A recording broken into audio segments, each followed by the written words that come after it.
Hey everyone, I wanted to just chat with you real briefly about what things are like after chemo. Today is Friday, and last Friday was my last day of chemo. So I wanted to kind of explain what you feel like doing, what you don't feel like doing, maybe even talk a little bit about the exercise and what I've been doing for exercise. I have no idea if this could be beneficial to you in the event you ever take chemo, or if you know someone who's doing chemo.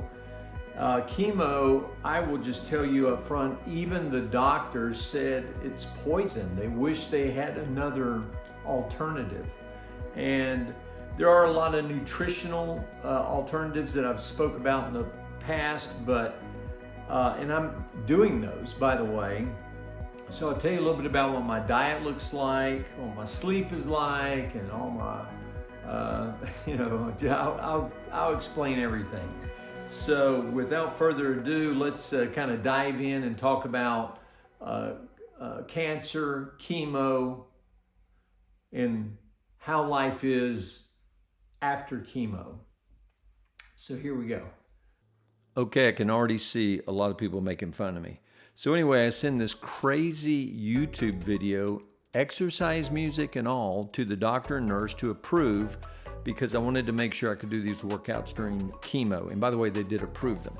They also said no one had ever done it, and I kind of already knew that.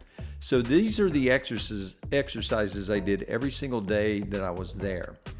I wanted a baseline to know what it felt like to be able to do or not do what is in this routine. Now, when I got home, I added arms, which are some 20-pound weights and some bands you see hanging on the wall. And then I also added some elliptical and floor exercises that you're not seeing. But I do want to say this, that I truly believe that trying to do something will help you recover. It will help your chemo be more effective. And frankly, it's just good for your mind as well as obviously your body. So I highly recommend some kind of workout. And just a quick word on equipment. So I have some dumbbells, and I have a floor mat, and I have a yoga roll, yoga blocks, and I have a step. And then I have this incredible thing that I bought that mounts on the wall. It's got a bazillion screws in it so it won't come off, for band workouts. So I mimic push-ups and they're all different kinds of stuff. And then of course I've got my age-old elliptical that I use almost every day, and that mimics a good strong walk.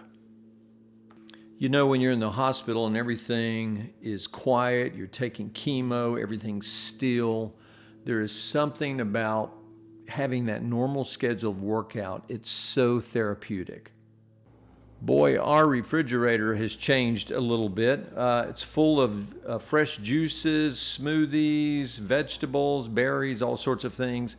We also invested in a really great juicer, super easy to use and super easy to clean. It is not a cheap little item, about $500. We decided to grow our own sprouts, which are being used in all of our smoothies and salads and things like that. Our entire diet is coming from the Maker's Diet books, if you want to check that out. And we've even changed our coffee. All of our coffee is organic, which I will tell you is way better than normal coffee. And we have done our fair share, not while I'm recovering with chemo, but our fair share of essential oils and fruits. And that was full, but now it's kind of empty. One thing I haven't visited is the old bourbon shelf. And bourbon, as popular as it may be in Tennessee, has taken a backseat to my green tea. So there you have it. A little bit of exercise, the right foods. And by the way, these right foods are not hard foods to find. They're actually quite easy. And it pretty much is 100% organic. I am eating meat. I eat a little bit of red meat, but a lot of fish and all the things that are in the Maker's Diet. And by the way, you can look that up online too. You don't have to buy the book. And it's just clean eating. It includes things like cottage cheese, certain types of organic yogurts, sauerkraut, goat's milk. That's why I didn't go into a lot of detail of that diet. Those are probably some of the weird things. I recommend staying on it, but here's why.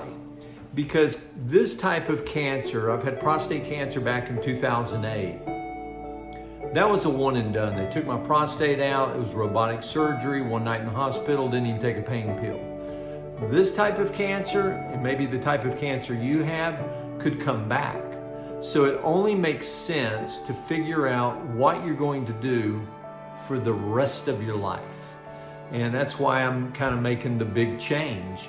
And I have always worked out, I've always eaten pretty clean, so the tweak to this style of eating was very small for me. Goat's milk tastes pretty normal, but you know, for an example, I already did berries and bananas with a little bit of honey drizzled over it, and then I pour regular almond milk on top of that. But almond milk is not part of the maker's diet, so I'm doing goat milk. Because all of these have probiotics that are good and they fight cancer, they build white blood cells, they build your immune system. The diet, as I said in previous videos, I'm going to do chemo and I'm going to do a nutritional life diet for the rest of my life. And it's quite amazing how much you can actually take in. And I mean, a lot of food, a lot of juice, a lot of vitamins, and it's concentrated vitamins.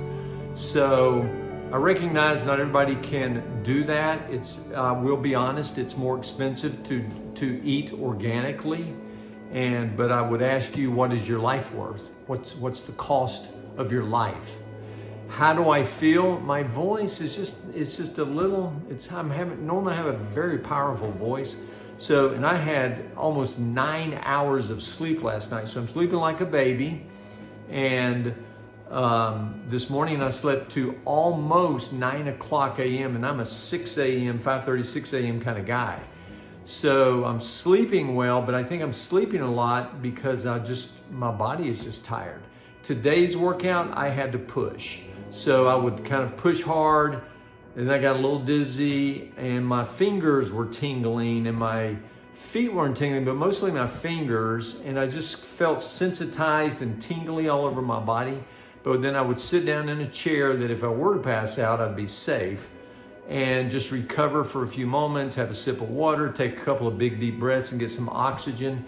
My red blood cell counts are very low, and I believe, I'm no expert on this, they carry our oxygen to the bloodstream. And so, you know, I just took a couple of deep breaths, and after a few moments, I recovered and kind of went right back into it.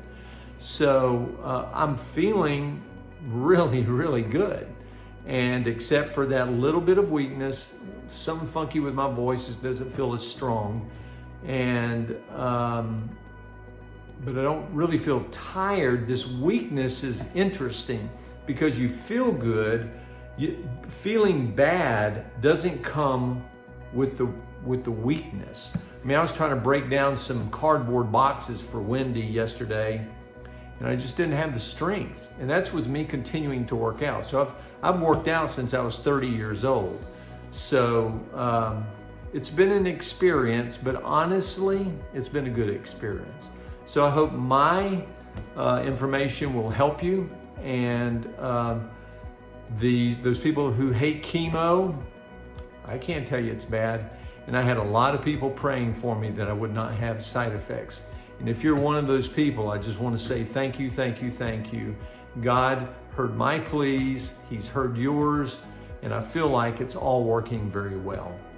So with that said, I'll talk to you guys later. Thanks.